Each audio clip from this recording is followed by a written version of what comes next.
So, I mean, that's very well said, and I totally agree with you. In fact, when you started off with techno optimism, yes, we know that this is going to be. There's a few things, and I don't know whether you read the Mark Andreessen manifesto that he just recently launched on techno Yes. optimism. It was a little too We're the strong for me. enemy. Apparently, Yeah. we're the enemy. So So, but I think I like the fact that you said this around. Look, there is the dialogue and the engagement from a broader interested parties from all walks of life is there, and it's never been so much for any piece of technology before, right? I mean, I doubt if there's any other technology that really had this level of engagement and debate and discussion. Now, also, it might be a byproduct of the evolution, the information, ecosystem, the economy that we live in, and the internet and everything, right? But truly enough, I think this is the best we can get, right? In terms of having that dialogue, having this both sides of the spectrum really strongly, arguing for their case, because the reality is the truth is somewhere in the middle. I mean, almost all the time, right?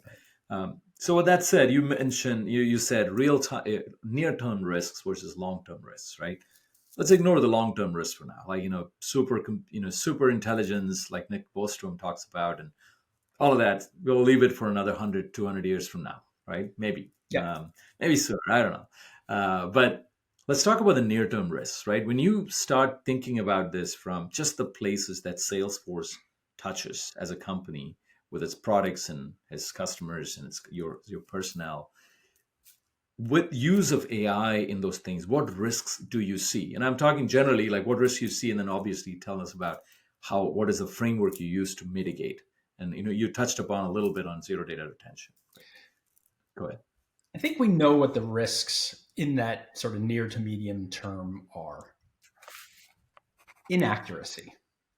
Some people like to call it hallucination. I don't prefer that term. I actually prefer the term confabulation because it's not the system hasn't hallucinated something. That's an anthropomorphization, right? It's just gotten it wrong, confidently wrong in some cases, but it's wrong. So accuracy, and particularly in the enterprise and for our customers, that matters a Yeah. lot because getting it wrong means negative business outcomes, loss of revenue, loss of trust. I mean, there are real harms that can come from inaccuracy in the enterprise. Secondly, bias and toxicity.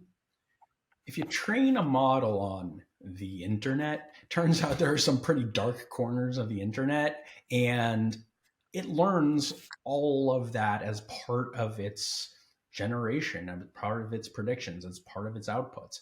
So bias is an inherent piece of what these systems will output, and we have to figure out how to deal with that.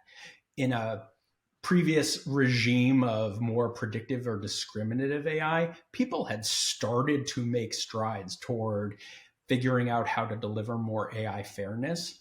But again, that's a determinative system that could be easily tested. In a probabilistic Yeah. system, it's a lot harder to think about how to test for and mitigate bias. Yeah, it And then is if lastly, I may add yeah, something on the bias thing, right? It's a wild west out there, and I actually look for this to see whether there was any study done on the volume of content as a percentage of population or ethnicity or type, right? That's in the internet, right? So if you look at it, most blogs were originated out of historically, it's definitely going to be like United States probably has 60% of all the volume of content that's in the United States in the internet. And then now the fast growth is probably going to come from China, India, some of the English speaking countries as well. There is a language issue in terms of like, most content is in English, and that's a problem, right? And I think, if you want to localize and the models and stuff for different things. So bias and toxicity.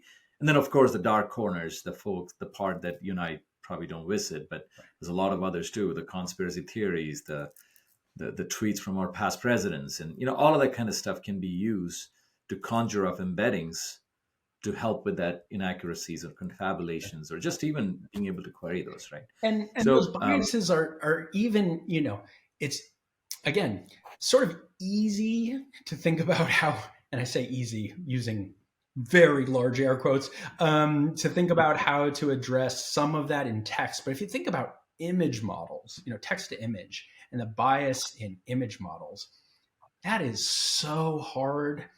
You know, it is just such a hard problem to solve because we have to even establish what dimensions of representation or fairness or diversity we care about in those generations in order to assess whether or not we think they are relatively free of bias. They will never be free of bias entirely. But I don't know if I generated, if I submitted a prompt like future president of the United States to an image model, and the model was set up to generate 5 images as a result of that prompt.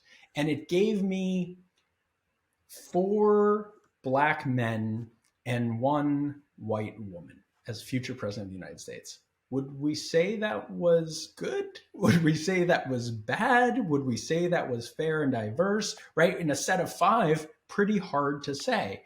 And again, with that probabilistic system, how many times would we go to that model with that same prompt, generating 5 images, before we would say this is either horribly biased and needs to be fixed or not biased so we can, sort of put it aside on a single prompt, right? And so when you think about that with the infinite variability of a system like that, it becomes a really hard problem to tackle. And like I said, we started in the responsible AI community to make strides at that with tests for fairness in deterministic AI, but we have frankly no idea how to do this with a generative system.